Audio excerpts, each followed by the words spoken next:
ព្រីស្រីស្អាតនៅដើមជ្រៃ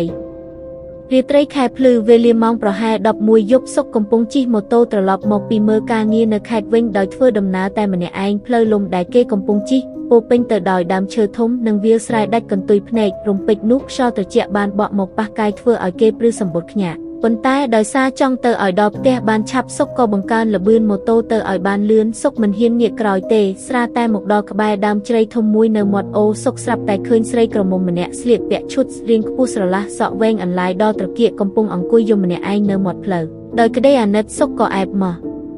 ឧតូឈប់រួចសួរទៅនាងថាប្អូនស្រីយប់ជ្រៅហើយហេតុអ្វីមកអង្គុយម្នាក់ឯងនៅទីនេះមានរឿងអ្វីមែនទេ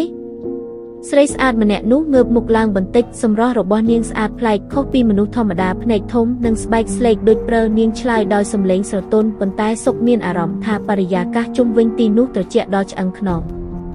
នាងស្រីក្រមុំនោះក៏និយាយថាកបងប្រុសខ្ញុំវង្វេងរកផ្លូវទៅផ្ទះមិនឈឹងទេបងបើមិនយកទាស់ទេសូមបងប្រុសជួយជូនខ្ញុំទៅបន្តិចបានទេ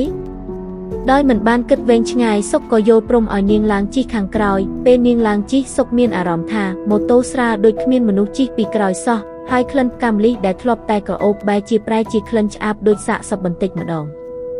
សុកព្យាយាមសម្លឹងមើលកញ្ចក់មើលក្រោយដើម្បីមើលមុខនាងឲ្យច្បាស់ប៉ុន្តែអ្វីដែលគេឃើញគឺភាពទេស្អាតគ្មានស្រមោលមនុស្សនៅក្នុងកញ្ចក់ឡើយគេចាប់ផ្ដើមភ័យញ័រដៃហើយព្យាយាមងាកក្រោយទៅមើលដោយផ្ទាល់ស្រាប់តែស្រីស្អាតដែលធ្លាប់តែមានមុខមាត់ស្រស់បោះនោះបែរជាប្រែទៅជាមុខដែលរលេះរលួយមានដង្កូវគួរឲ្យខ្ពើមភ្នែកឡើងក្រហមដូចឈាមមាត់រហែកដល់ត្រចៀកសាច់ច្អឹកដាក់គេហេបងប្រុសចង់ជូនអូនទៅណាសម្រែករបស់នាងបន្លឺឡើងពេញព្រៃសុខភ័យពេកក៏ទម្លាក់ម៉ូតូចោលរួចរត់យ៉ាងលឿនសំដៅទៅរកវត្តដែលនៅក្បែរនោះព្រាយស្រីនោះហោះដេញតាមពីក្រោយដៃវែងរបស់វាប៊ីសនឹងចាប់ករបស់គេបានទៅហើយសំណាងល្អសុករត់ចូលដល់របងវត្តទាន់ពេលហើយស្រែកហៅលោកតាអាចារ្យឲ្យជួយព្រាយស្រីនោះក៏ឈប់ត្រឹមរបងវត្តរួចស្រែកធ្ងោយ៉ាងក្រហមមុននឹងរលាយបាត់ទៅក្នុងភាពងឹត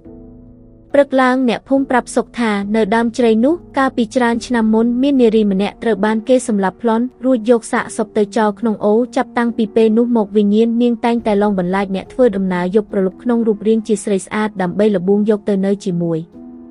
បើប្រិយមិត្តចូលចិត្តសូមជួយចុច like and share ដើម្បីបានវីដេអូរន្ធត់នៅសប្តាហ៍បន្ទាប់ទៀតសូម subscribe រួចដាក់សញ្ញាកណ្ដឹងជួបគ្នានៅរាត្រីបន្ទាប់